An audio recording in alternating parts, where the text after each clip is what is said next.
งงเอาคนละจอกคนเชี่ยวนี่มาก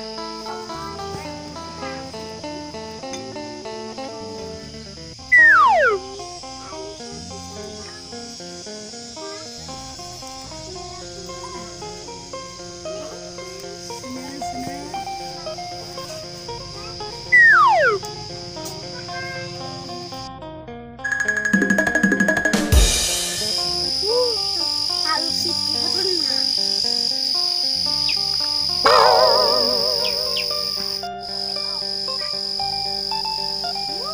อาจารย์คือว่าอยากมาขอนำอาจารย์ตัวเด็กม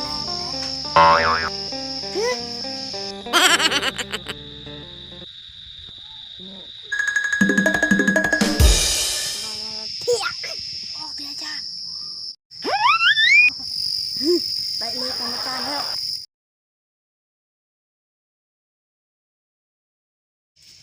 กูและอาจารย์งงเลย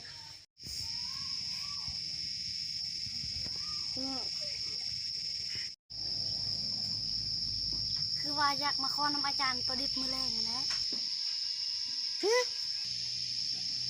มาจับงานไปอะไร